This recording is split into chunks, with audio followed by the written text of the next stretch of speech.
इतिहासाच्या पानांवर अनेक लढायांची नोंद आहे. काही लढायांनी जगाचा नकाशा बदलला. पण विचार करा, फक्त एका दुपारच्या वेळेत लढलेली एक लढाई, जिने एका संपूर्ण देशाचं नशीब कायमचं बदलून टाकलं. ही कथा शौर्याची किंवा पराक्रमाची नाहीये. ही आहे एका थंड डोक्याने अतिशय शांतपणे रचलेल्या एका विश्वासघाताची. ही कहाणी आहे प्लासीची. प्रश्नच किती अविश्वसनीय वाटतो नाही का? एक कंपनी जी फक्त व्यापार करण्यासाठी म्हणजे बिझनेस करण्यासाठी आली होती, ती एका बलाढ्य साम्राज्याला फक्त काही तासात कसं काय हरू शकते? या प्रश्नाचं उत्तर एका अशा कटामध्ये दडलंय ज्याने भारताच्या भविष्याची दिशाच बदलून टाकली. चला 18व्या शतकात जाऊया. त्यावेळचा बंगाल म्हणजे सुपीक जमीन, व्यापाराने ओतप्रोत भरलेला आणि अक्षरशः संपत्तीने न्हाऊन निघालेला प्रदेश. हे एक असं चमकणारं बक्षीस होतं ज्याच्यावर अनेकांची नजर होती. आणि या शर्यतीत सगळ्यात पुढे होती एक ब्रिटिश कंपनी. आता हे नीट समजून घेऊया. ही काही दोन देशांमधली लढाई नव्हती. ही एका कॉर्पोरेशनच्या, एका कंपनीच्या अमर्याद महत्त्वाकांक्षेची कहाणी होती. ईस्ट इंडिया कंपनी, जिचा एकमेव हेतू होता नफा, फक्त आणि फक्त नफा. त्यांच्यासाठी साम्राज्य म्हणजे एक मोठी इन्व्हेस्टमेंट होती आणि प्लासी हे त्या इन्व्हेस्टमेंटवर रिटर्न मिळवण्याचं एक साधन होतं. कंपनीचा वाढता हस्तक्षेप बंगालच्या नवाबाला आधीपासूनच खटकत होता. पण 1756 साली परिस्थिती पूर्णपणे बदलली. ब्लॅक होल ऑफ कलकत्ता नावाची एक घटना घडली. यात नवाबाच्या सैनिकांनी अनेक युरोपियन कैद्यांना एका लहानशा खोलीत कोंडलं, जिथे गुदमरून अनेकांचा जीव गेला. या घटनेनं कंपनीला एक निमित्त दिलं, युद्धासाठी एक कारण दिलं. तर मग या पटावर कोण कोण होतं? चला भेटूया त्या 3 मुख्य खेळाडूंना, ज्यांच्या महत्त्वाकांक्षा आणि विश्वासघातामुळे एका संपूर्ण उपखंडाचं भविष्य ठरणार होतं. एका बाजूला होता बंगालचा तरुण नवाब सिराज-उद-दौला. त्याला आपल्या राज्यात कंपनीचा वाढता प्रभाव अजिबात मान्य नव्हता.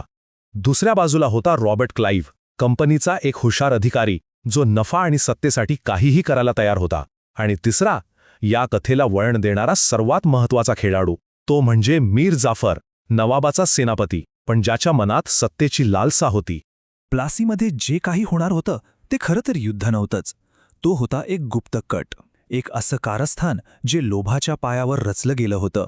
आणि त्याचा उद्देश फक्त विजय मिळवणं नव्हता, तर संपूर्ण बंगालच ताब्यात घेणं होतं. आता जरा दोन्ही सैन्यांची ताकद बघा.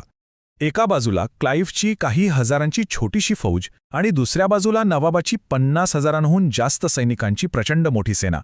म्हणजे कागदावर पाहिलं तर नवाबाचा विजय अगदी निश्चित होता. मग हे अशक्य वाटणारं काम कंपनीने केलं कसं? याचं उत्तर खूप सोपं आहे. कारण ही लढाई रणांगणावर लढलीच जाणार नव्हती. ती बंद दारात खेळली गेली होती. ही लढाई तलवारीने नाही तर फितुरीने आणि पैशाने लढली जाणार होती. आणि तिचा निकाल तो तर आधीच लागला होता.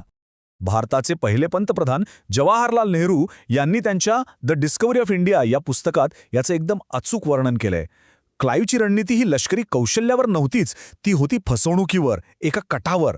त्याने मीर जाफरला बंगालच्या नवाबीपदाचं आमिष दाखवून आपल्या बाजूने केलं होतं. 23 जून 1757, प्लासीचं मैदान. हवा तापलेली होती. पण ही उष्णता युद्धाची नव्हती, ती होती एका मोठ्या विश्वासघाताची. हे मैदान आता एका युद्धाचं नाही, तर एका कटाच्या अंमलबजावणीचं साक्षीदार ठरणार होतं. आणि मग तो निर्णायक इशारा दिला जातो. अचानक मीर जाफरच्या नेतृत्वाखालची नवाबाच्या सैन्याची एक प्रचंड मोठी तुकडी जागची हलतच नाही. ते लढाईलाच नकार देतात. आपल्याच माणसांनी केलेला हा विश्वासघात पाहून सिराजुद्दौलाच्या पायाखालची जमीनच सरकते. आणि हे फक्त गप्प बसण्यापुरतं नव्हतं. अनेक सैनिकांना त्यांची शस्त्र फेकून देण्यासाठी किंवा आपल्याच सैनिकांवर चालवण्यासाठी पैसे दिले गेले होते. रणांगणावर अक्षरशः विश्वासघाताचा खेळ सुरू होता. काही तासांतच सगळं संपलं. नवाब हरला आणि कंपनीच जिंकली.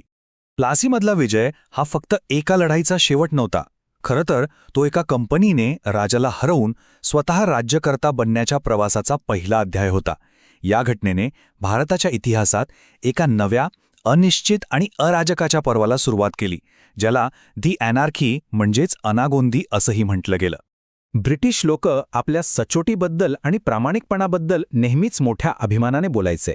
थॉमस मॅकोले यांचं हे विधान ऐका. यावरून त्यांना त्यांच्या शब्दावर किती विश्वास होता हे दिसतं. पण वास्तव काय होतं?